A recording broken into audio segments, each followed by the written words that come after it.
ये देखो नंद बाबा के घर में एक भी संतान नहीं है, इसलिए नंद बाबा हमें देख करके रोते हैं। क्यों? इनके घर में हम खेलते हैं। तो सबने विचार किया एकादशी व्रत करने का। तो छोटे छोटे बच्चे सब एकादशी व्रत किया। और यशोदा मैया जब बोले लल्ला आकर के भोजन करो, तो छोटे छोटे बच्चे कह रहे अरे मैया आज हम भोजन नहीं करेंगे। तो यशोदा मैया बोली क्यों नहीं करेंगे? तो कहा हम सबने मिलकर के एकादशी व्रत किया है। तो यशोदा मैया बोली आपको एकादशी व्रत कौन बताया? कहा हमें कोई नहीं बताया है, हम आपके घर में खेलते हैं और आप हमें देख करके रोते हैं। क्यों? आपके घर में कोई छोटा सा बच्चा नहीं है, इसलिए आप हमें देख करके रोते हैं। और एकादशी भैया को कहा है आपके घर में कुछ कम समय में आपके घर में छोटा बच्चा खेलेगा, इसलिए हम एकादशी व्रत किया है। तो आप कृष्ण कथा श्रवण कर रहे हैं तो भगवान श्री कृष्ण आपकी भी हैं। तो इधर कंस एक राक्षसी को भेजा जिसका नाम है पूतना। पूतना का अर्थ क्या है? पूतना। जिस स्त्री को कोई पूतना हो, संतान ना हो, उसको पूतना कहा जाता है। और पूतना का अर्थ है पूत नामक एक नरक भी है। तो पूतना ने कहा कि महाराज मेरे लिए क्या आदेश है? कहा पूतना मेरा शत्रु कहाँ जन्म लिया है ये मालूम नहीं पड़ रहा है। और इस महीना में जो भी बच्चा जन्म लिया है ब्रज में, गोकुल में, नंदगांव में, गोवर्धन में, इन सब बच्चों को खा करके तो मेरे पास में आ, खून पी करके तो मेरे पास में आ। ये पूतना राक्षसी है और ये अपने स्तन में जहर भर करके गई। ये पूतना अपने स्तन में जहर भर करके गई। कहा मैं दूध पिलाने के बहाने से कृष्ण को दूध पिला दूंगी। एक सुंदरी स्त्री का रूप बना करके जहर में स्तन में जहर भर करके गई और यशोदा मैया के महल में घुस गई। तो यशोदा मैया कह रही हैं इतना सुंदरी कन्या तो आज तक हम नहीं देखा। का बहन अब बालकृष्ण वहां पूतना को देख करके आंख बंद कर ली। आंख बंद क्यों किए? तो जगत गुरु वल्लभाचार्य जी भागवत अपने भागवत टीका में लिखे हैं कि भगवान आंख बंद क्यों किए। देखो पूतना राक्षसी है और अपने स्तन में जहर भर करके आई है और मेरी मैया पूतना के गोदी में दे दिया है और मैं तो बोल नहीं सकता हूँ। छोटा बच्चा बोल नहीं सकता है, मैं बोल नहीं सकता हूँ। भगवान शिव को याद किए, जय महादेव आपको विष पीने की आदत है और ये पूतना अपने स्तन में जहर भर करके आई है और आप इसके जहर को पी जाइए, हम इसके दूध को पी जाएंगे। इसीलिए भगवान श्री कृष्ण आंख बंद किए। दूसरा भाव, ये पूतना कौन है जो आज भगवान श्री कृष्ण को गोदी में लिया है? ये पूतना पिछले जन्म में महाराज बलि के बहन रत्ना बलि थी। जब बावन भगवान छोटा स्वरूप बना करके आए थे बलि महाराज के दरवाजे पर, तो ये रत्ना बलि के अंदर में ये सोच रहा जैसा बालक ऐसा पुत्र मुझे चाहिए। तो भगवान बोले तथास्तु। उसके बाद में भगवान दान लेते समय जब बड़ा रूप बनाए तो रत्नावली भगवान को मारने के लिए दौड़ पड़ी। तो वही रत्नावली आज पूतना के रूप में आई है, स्तन में जहर भर करके भगवान श्री कृष्ण को मारने के लिए। ये दूसरा भाव। तीसरा भाव, भगवान आंख बंद क्यों किए? तो ये सारा ब्रह्मांड भगवान श्री कृष्ण के पेट में है। आपका अररिया जिला, ये पुठिया गांव, भागवत पंडाल, ये सब भगवान श्री कृष्ण के पेट में है। सारा ब्रह्मांड को भगवान पूतना के जहर को पिए, फिर पूतना के दूध को पिए, अब फिर पूतना के प्राण को पीने लगे। अब पूतना के लाए सा मुंच मुंचाल मिति प्रभासनी, पूतना के लाए जो मुझे छोड़ छोड़ छोड़। कोई बच्चा दूध पीता है, माँ के स्तन से कोई बच्चा दूध पीता है तो बच्चा जो है गला पकड़ लेता है माँ का। तो भगवान श्री कृष्ण दूध पी रहे हैं और पूतना के गला को पकड़ लिए। किसी व्यक्ति को गला दबा करके मारना है, पहले गला को पकड़ते हैं। भगवान श्री गला को पकड़े हैं, अब पूतना को लग रहा है मेरा कंठ को दबा देगा, इसलिए कह रहे छोड़ छोड़ छोड़।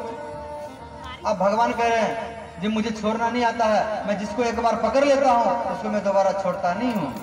अंतिम भगवान पूतना के जहर को पिए, दूध को पिए, अंतिम पूतना के प्राण को भी पिए। अब पूतना छटपटाते हुए इस जमीन पर गिरी। पूतना छटपटाते हुए जमीन पर गिरी और 6 कोस माना 18 किलोमीटर 18 किलोमीटर के एरिया में जो भी वृक्ष था, पेड़ था, वो सबको गिरा करके पुतना गिरी, तोड़ करके। इतना बड़ा शरीर है पुतना का। जैसे आपका पोठिया से अररिया, इतना दूर के एरिया में जो भी वृक्ष था, पेड़ था, सबको गिरा करके पुतना गिरी। अब विशाल शरीर है, भगवान श्री कृष्ण पुतना के छाती पर खेल रहे हैं। ये सदा मैया को जब ये मालूम पड़ा, कहा मेरा लल्ला आज नहीं बचेगा, इतना विशाल राक्षस कैसे बचेगा। आकर के फिर बालकृष्ण पुतना के छाती से लेकर के गौमूत्र से स्नान करवाए और गैया के पूंछ में झरवाए। जो कहा इसको टोना टोका लग गया होगा, तो गैया के पूंछ में झरवाए। क्यों? गौ माता के शरीर में 33 करोड़ देवता है। गौ माता के शरीर में 33 करोड़ देवता। आपको आपके घर में कोई बच्चा है, ज्यादा रोता है, टोना, आप सोचते हैं टोना टोना कोई कर दिया है, तो गैया के पूंछ में झरवा। और गोमूत्रेण स्नापित्वा पुनर्गोसार भगम। तो यहाँ पर यशोदा मैया बालकृष्ण को गोमूत्र में स्नान करवाए और पूंछ में झरवाए। तो पुतना के शरीर को 5 भाग किया गया काट करके। तो दोनों भुजाओं को काटे, दोनों जांग को काटे और 5 भाग किया गया, 5 टुकड़ा किया गया। तो पुतना जो है अविद्या है। अविद्या 5 प्रकार का होता है, काम, क्रोध, लोभ, मोह, माया। अविद्या ये 5 प्रकार का है। अविद्या है, विद्या मुक्ति मिल जाता है विद्या से। ये नहीं पढ़ाई लिखा किया, नौकरी प्राप्त कर लिया और उसको हम लोग क्या करते हैं, विद्या मान लेते हैं। वो विद्या नहीं है। नौकरी प्राप्त कर लेना ये विद्या नहीं है। ये काला अक्षर का ज्ञान हो गया, रुपया कमाने का। विद्या वो है सात विद्या या विमुक्ति है। विद्या से व्यक्ति को मुक्ति मिल जाता है। और इस प्रकार पुतना के शरीर में आग लगाया गया और पुतना के शरीर में जैसे आग लगा तो पुतना के शरीर से सुगंध निकला, माने अगरबत्ती जैसा सुगंध निकला, मानो पुतना अगरबत्ती ही बन गई। और भगवान पुतना को वैकुंठ लोक भेजे। ध्यान देना, आप कृष्ण कथा श्रवण कर रहे हैं। जो पुतना भगवान को मारने के लिए आए थे अपने स्थल में जहर भर करके, वो पुतना को भगवान वैकुंठ लोक भेजे। आप तो पुतना से अच्छे हो, आप तो पुतना से अच्छे हो जो भगवान की कथा श्रवण कर रहे हो। तो भगवान को मारने वाले पुतना को भगवान वैकुंठ भेज सकते हैं, तो भगवान की कथा सुनने वाले, कृष्ण कथा सुनने वाले को भगवान क्यों नहीं वैकुंठ भेज सकते? आपको अवश्य वैकुंठ भेजेंगे। हाँ, दक्षिण में कथा श्रवण करना पड़ेगा। तो पुतना कौन है? पुतना लोकबालग्नि राक्षसी रुद्रासना। पुतना लोकबालग्नि राक्षसी, पुतना राक्षसी है, रुद्रासना वो खून पीने वाली। पुतना क्या है, कौन है? तो खून पीने वाली है, छोटे छोटे बच्चों का। और वो पुतना को भगवान सदगति दी, प्रसन्नता होती है। तो यशोदा मैया अगल बगल में जाकर के बोल दिए कि आप अपने घर में कोई रसोई नहीं बनाएंगे, मेरे लल्ला करवट लिया है, मेरे घर में आओ, भोजन बनाओ, प्रसाद पाओ और मेरे लल्ला को चुम्बन दो, चुम्बन लो। तो सब गोपी लोग यशोदा मैया के घर में आई, भोजन किए और लल्ला से गोद में लेकर के चुम्बन ले रहे, चुम्बन दे रहे। अब यशोदा मैया मन में सोची कन्हैया को विश्राम नहीं मिला है, तो एकांत में ले जाकर के घर के पीछे में सो जाता है, तो माता को काम करने में आसानी होता है, समय मिलता है। तो अब कंस इधर एक और राक्षस को भेज दिया जिसका नाम है, अब वो बैलगाड़ी चल रहा है, उसमें कोई बैल भैंस नहीं है, परंतु बैलगाड़ी चल रहा है।